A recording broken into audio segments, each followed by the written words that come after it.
আমাদের বিএমপি থেকে দায়িত্বপ্রাপ্ত মেডিকেল টিম তারা কাজ করছে।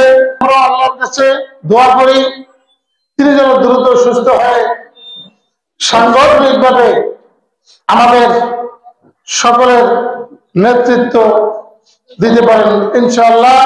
সে দল যে সিদ্ধান্ত নিবে সেই সিদ্ধান্ত আমাদের সকলের কি বলেন, দল যে সিদ্ধান্ত নিবে সেই সিদ্ধান্ত কিন্তু আমাদের মানতে হবে।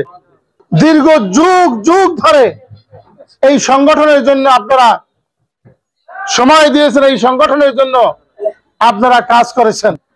এখানে কারো দুঃখ কারো আনন্দ পাওয়ার কিছুই নেই।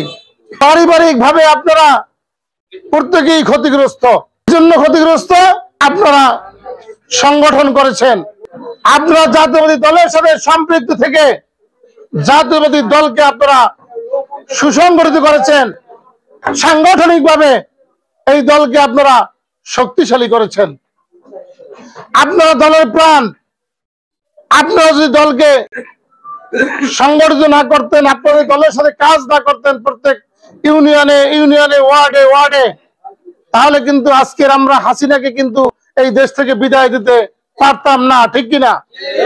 এই রাজাপুর কাঠালিয়া থেকে অনেক অসাংগঠনিক নেতৃত্ব এবং সংগঠনের ভিতরে যাতে কোনো আওয়ামী দোসর বা আওয়ামী দোসরদের যারা লালন পালন করছেন এবং এই সংগঠনকে যারা প্রশ্নবিদ্ধ করছেন বিগত দিনে, তাদেরকে কিন্তু এই সংগঠনের সাংগঠনিক দায়িত্ব পালন করার কোনো অধিকার থাকবে না। ঠিক আমি আবারও বলি আপনাদেরকে, কারো খুশি কারো আনন্দ এবং কারো দুঃখ এগুলো পাওয়ার কিছুই নেই। সংগঠনের সিদ্ধান্তই আমাদের চূড়ান্ত সিদ্ধান্ত, তারেক রহমানের সিদ্ধান্তই আমাদের চূড়ান্ত সিদ্ধান্ত। তিনি যে সিদ্ধান্ত নেবেন সেই সিদ্ধান্তকে বুকে ধারণ করে আপনারা যেভাবে প্রত্যেক ইউনিয়নে আপনারা যেভাবে ঐক্যবদ্ধ ছিলেন, সেই একইভাবে আপনারা ঐক্যবদ্ধ থেকে প্রত্যেকটি ইউনিয়নে প্রত্যেকটি ওয়ার্ডে আপনারা ঐক্যবদ্ধ থেকে সাংগঠনিক দায়িত্ব পালন করবেন। আপনাদেরকে আগেও বলেছি, আমি এখানে এমপি হতে আসি নাই, আমি মন্ত্রী হতে আসি নাই, কিন্তু আমি সংগঠন করতে এসেছি। আমি ছাত্রদল থেকে সংগঠন করি।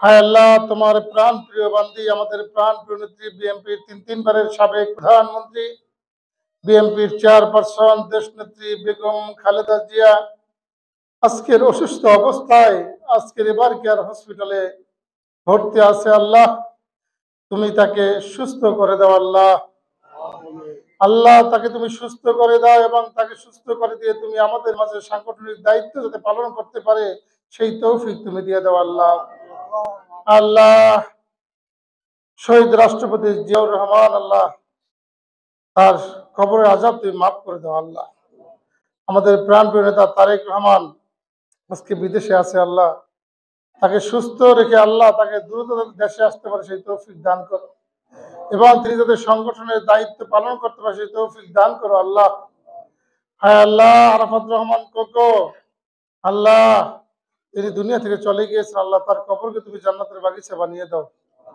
হায় আল্লাহ জিয়াউর রহমানের পরিবার যারা দুনিয়া থেকে চলে গেছে তাদের সকলের কবরকে জান্নাতের বাগিচা বানিয়ে দাও। বিরহামহুমা কামা রাব্বায়ানি সগীরা।